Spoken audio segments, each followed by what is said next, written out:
Hello everyone, welcome to the law code by Satish Pandey. तो आज का जो हमारा सेशन है वो होने वाला है trial of warrant cases instituted on police report before a magistrate. ये कौन कौन से सेक्शंस के अंदर हम लोग कवर करने वाले हैं? सेक्शन 261 से लेकर 266 तक अंडर भारतीय नागरिक सुरक्षा संहिता 2023। तो आज का ये जो सेशन है इसको स्टार्ट करते हैं।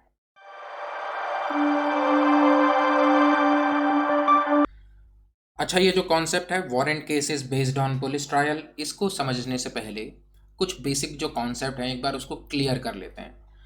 क्या होता है कि क्रिमिनल केसेस में उनकी सीरियसनेस के हिसाब से दो चीज़ें आती हैं। एक होता है आपका समन केस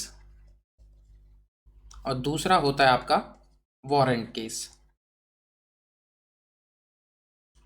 समन केस वो केसेस होते हैं जिनके अंदर जो क्राइम होता है वो उतना ज़्यादा सीरियस नहीं होता है, लेकिन जो वारंट केस होता है उसमें जो क्राइम होता है वो सीरियस क्राइम होता है, जिसके अंदर आपकी जो पनिशमेंट होती है उसमें डेथ सेंटेंस भी मिल सकती है, किसी व्यक्ति को लाइफ इम्प्रिजनमेंट भी मिल सकती है या 2 साल से ज़्यादा की भी सज़ा मिल सकती है।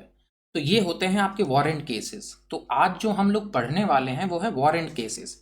समन केसेस को हम कभी और पढ़ेंगे, इसलिए ये जो कॉन्सेप्ट है ये आपके लिए समझना जरूरी है।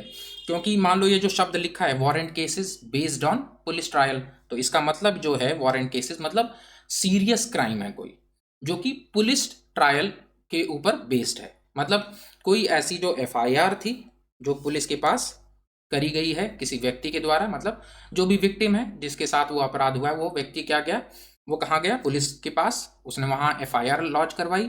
उसके बाद क्या हुआ, पुलिस ने जो भी थी इन्वेस्टिगेशन स्टार्ट करी। नेक्स्ट आ जाता है section 261 ensuring compliance before trial.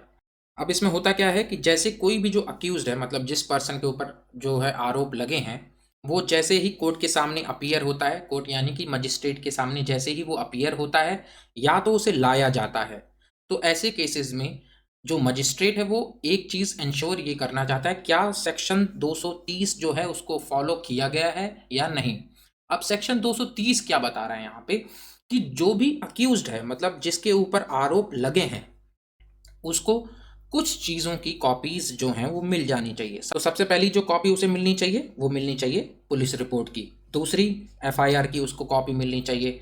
तीसरी जो भी स्टेटमेंट्स हैं, मतलब जो भी विटनेस की स्टेटमेंट्स हैं उनकी जो भी कॉपीज़ हैं वो अक्यूज्ड को मिल जानी चाहिए। एंड और भी अगर कोई भी डॉक्यूमेंट्स है जो कि उस केस से रिलेटेड है, वो सारे डॉक्यूमेंट्स जो हैं अक्यूज को मिल जाने चाहिए। तो यहाँ पे जैसे ही जो मजिस्ट्रेट है वो ये इंश्योर कर लेता है कि सेक्शन 230 यानी कि ये सारी चीज़ें अगर फॉलो हुई हैं और जो भी अक्यूज्ड है उसको ये सारी कॉपीज मिल गई हैं, तभी जो है मुकदमा स्टार्ट किया जा सकता है। नेक्स्ट आ जाता है सेक्शन 262 जो कि हमें बताता है एप्लीकेशन फॉर डिस्चार्ज। अब क्या होता है, वो जो अक्यूज्ड था जिसके ऊपर आरोप लगे थे, जैसे ही उसको सारे डॉक्यूमेंट्स मिल जाते हैं जो कि मैंने आपको सेक्शन 261 में बता दिए थे कि ये सेक्शन 230 के तहत उसे सारे डॉक्यूमेंट्स मान लो मिल जाते हैं और केस जो है स्टार्ट होने की कगार पे भी आ जाता है, तो उसके पास जो अक्यूज्ड है उसके पास 60 दिन का समय है कि वो एक एप्लीकेशन डाल सकता है मजिस्ट्रेट के पास अंडर सेक्शन 262 कि उसे इन सारे आरोपों से डिस्चार्ज किया जाए। अब जैसे ही जो मजिस्ट्रेट है उसको ऐसी कोई एप्लीकेशन मिलती है, एप्लीकेशन फॉर डिस्चार्ज की कोई भी एप्लीकेशन जब मिलती है, तो यहाँ पे मजिस्ट्रेट कुछ चीज़ों को चेक करता है। सबसे पहले पुलिस रिपोर्ट को चेक करता है। दूसरा, और भी जो भी डॉक्यूमेंट्स थे उनको चेक किया जाता है मजिस्ट्रेट के द्वारा। दूसरा, जो यहाँ पर मजिस्ट्रेट है वो अक्यूज से, मतलब जिसके ऊपर आरोप लगे हैं, उससे क्वेश्चन कर सकता है, चाहे पर्सनली कर सकता है चाहे वीडियो कॉल के थ्रू भी कर सकता है। तीसरा पॉइंट क्या आ जाता है यहाँ पर कि वो दोनों साइड को, मतलब जो हमारा मजिस्ट्रेट है वो दोनों साइड को सुनेगा, चाहे वो प्रोसिक्यूशन की साइड हो चाहे जिस व्यक्ति के ऊपर आरोप लगे हैं उसकी साइड हो। एंड अब अगर उस केस के अंदर मजिस्ट्रेट को कोई सफिशिएंट ग्राउंड नहीं मिलता है, कोई सफिशिएंट रीज़न नहीं मिलता है कि इसको आगे बढ़ाया जाए, इस मुकदमे को आगे बढ़ाया जाए, तो ऐसे केस में वो जो अक्यूज्ड है उसको उस चार्ज से, उस आरोप से डिस्चार्ज किया जा सकता है। अब अगर जो मजिस्ट्रेट है वो किसी भी अक्यूज को डिस्चार्ज कर रहा है, तो उसका कोई जो रीज़न है क्यों डिस्चार्ज किया जा रहा है उस सारे आरोपों से, तो उसका जो रीज़न है वो रिकॉर्ड किया जाएगा बाय द मजिस्ट्रेट। नेक्स्ट आ जाता है सेक्शन 263, जो कि हमें बताता है फ्रेमिंग ऑफ चार्ज के बारे में। अब यहाँ पे कहानी थोड़ी सी और आगे बढ़ती है। तो मान लो जो यहाँ पे मजिस्ट्रेट है उसको उस केस के अंदर ग्राउंड्स मिल जाते हैं, जिससे उसको ये बिलीव होता है, मतलब उन डॉक्यूमेंट से या फिर जो भी पुलिस की रिपोर्ट थी उनसे जो मजिस्ट्रेट को कोई ग्राउंड्स मिल जाते हैं, जिससे उसको ये बिलीव होता है कि हाँ, इसी अक्यूज पर्सन ने वो ऑफेंस जो है, वो अपराध है, वो किया है। तो यहाँ पे जो मजिस्ट्रेट है वो ट्रायल को प्रोसीड कर सकते हैं एंड वो जो भी अक्यूज पर्सन था उसको पनिश कर सकते हैं, या उसको जो भी सज़ा देनी चाहिए केस के हिसाब से उसको वो सज़ा दी जा सकती है। नेक्स्ट पॉइंट आ जाता है कि मजिस्ट्रेट के द्वारा सारे जो भी रिटर्न चार्जेस हैं उनको फ्रेम किया जाएगा 60 दिन के अंदर from the first hearing. And point number 2 हमें ये बताता है कि जो भी चार्जेस लगाए गए हैं उस अक्यूज्ड पर्सन पे, वो चार्जेस उसको सुनाए जाएंगे, उसके सामने पढ़े जाएंगे एंड उसको एक्सप्लेन किया जाएगा कि क्या चार्जेस उस पर्सन के ऊपर लगे हैं। एंड उससे दूसरा क्वेश्चन पूछा जाएगा। क्वेश्चन क्या पूछा जाएगा कि क्या आप गिल्टी हो या गिल्टी नहीं हो। अगर गिल्टी वो बोलता है कि मैं गिल्टी नहीं हूं, तो यहाँ पे वो उसके लिए ट्रायल जो है आगे फिर बढ़ सकता है, ट्रायल आगे प्रोसीड किया जा सकता है। नेक्स्ट आ जाता है सेक्शन 264, जो कि हमें बताता है प्ली ऑफ गिल्टी। अब अगर वो जो अक्यूज था जिसके ऊपर आरोप लगे थे वो ये मान लेता है कि वो दोषी है, तो यहाँ पे मजिस्ट्रेट को वो जो प्ली, क्योंकि उसने मान लिया कि वो दोषी है, तो यहाँ पर मजिस्ट्रेट उसकी जो प्ली है उसको रिकॉर्ड करेगा एंड उसी के हिसाब से उसको दोषी ठहराया जाएगा एंड जो भी उसको सज़ा देनी है वो सज़ा दी जा सकती है मजिस्ट्रेट के द्वारा। नेक्स्ट आ जाता है सेक्शन 265, जो कि हमें बताता है आपका प्रोसिक्यूशन एविडेंस।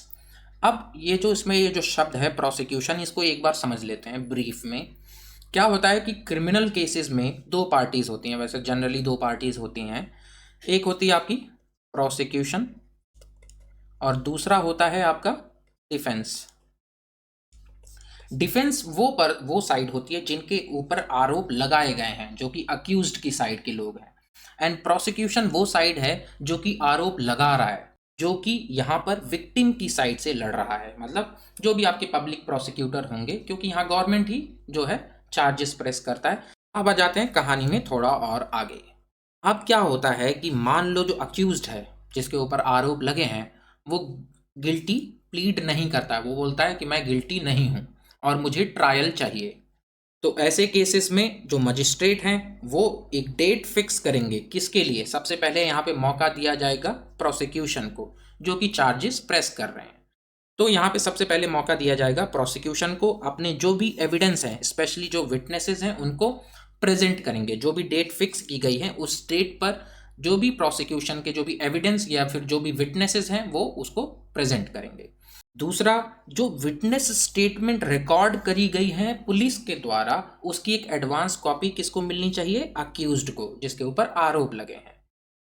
पॉइंट नंबर 2 हमें यह बताता है कि यहाँ पर जो मजिस्ट्रेट है वो समन जो है इशू कर सकता है विटनेसेस को, ताकि वो जो भी डॉक्यूमेंट्स हैं उसको प्रोड्यूस कर सकें या फिर खुद भी आ सकें कोर्ट में और जो भी उनकी गवाही है उसको दे सकें।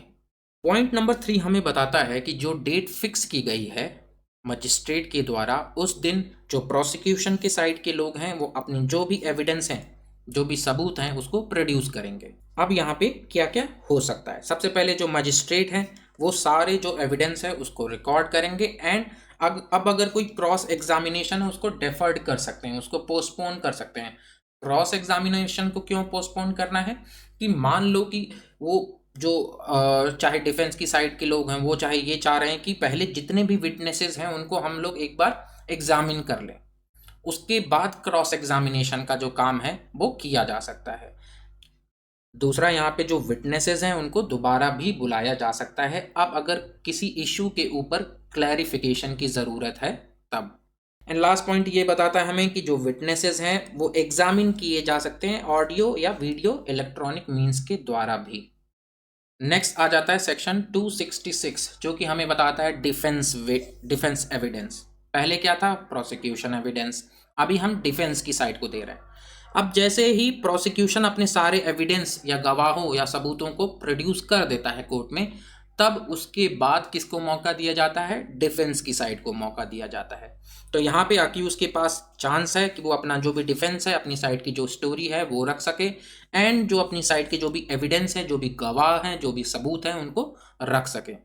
दूसरा पॉइंट ये कहता है हमें कि जो यहाँ पे अक्यूज्ड है वो अपनी कोई रिटर्न स्टेटमेंट भी जमा कर सकता है। पॉइंट नंबर 2 हमें ये बताता है कि जो यहाँ पे अक्यूज्ड है वो कोर्ट से ये रिक्वेस्ट कर सकता है कि समन इशू किया जाए उसके विटनेसेस एंड डॉक्यूमेंट्स को प्रोड्यूस करवाने के लिए। अब यहाँ पे जो मजिस्ट्रेट हैं वो जो भी ये समन के लिए, क्योंकि अक्यूज समन इशू करने के लिए बोल रहा है, तो यहाँ पे जो मजिस्ट्रेट हैं वो अलाउ कर सकते हैं, लेकिन कुछ चीज़ों को ध्यान में रख कर। सबसे पहली चीज़ तो ये कि कहीं ये जो समन इशू कराने के लिए बोला जा रहा है अक्यूज के द्वारा, कहीं इसका इस्तेमाल डिले टैक्टिक्स के लिए तो नहीं है? कहीं ये इसलिए तो इस्तेमाल नहीं किया जा रहा है? कहीं ये हरासमेंट तो नहीं हो रहा है? अब अगर कोई डिले टैक्टिक्स नहीं यूज़ की जा रही है अक्यूज के द्वारा, या कोई हरासमेंट नहीं किया जा रहा है, ये जो कोर्ट का प्रोसेस है इसका अक्यूज के द्वारा, तो यहाँ पे मजिस्ट्रेट जो हैं वो समन इशू करने के लिए उस पर्सन को अलाउ कर सकते हैं। नेक्स्ट पॉइंट आ जाता है कि अब अगर जो अक्यूज पर्सन है, मतलब जिसके ऊपर आरोप लगे हैं, उसने क्रॉस एग्जामिनेशन किसी विटनेस का पहले ऑलरेडी कर लिया है, तो ऐसे में उसको दोबारा फोर्स नहीं किया जा सकता, अननेसेसरी उसको परेशान नहीं किया जा सकता कोर्ट में आने के लिए। नेक्स्ट पॉइंट आ जाता है कि जो डिफेंस के विटनेसेस हैं, जो भी उसके गवाह हैं, उनका एग्जामिनेशन भी ऑडियो एंड वीडियो मीन्स के द्वारा किया जा सकता है। एंड लास्ट पॉइंट आ जाता है कि जो मजिस्ट्रेट हैं वो जो अक्यूज्ड है, क्योंकि वो अपने विटनेसेस को बुलाने के लिए समन जो है कोर्ट के द्वारा इशू करवाना चाह रहा है, तो मजिस्ट्रेट जो हैं वो उससे एक रीजनेबल एक्सपेंसेस जो हैं बोल सकते हैं कि इसको डिपॉजिट कर दीजिए आप कोर्ट के अंदर। तो ये था आज का हमारा topic, trial of warrant cases instituted on police report. Thank you guys for watching this lecture. Kindly like, share and subscribe to my YouTube channel, that is the Law Code by Satish Pandey. धन्यवाद everyone.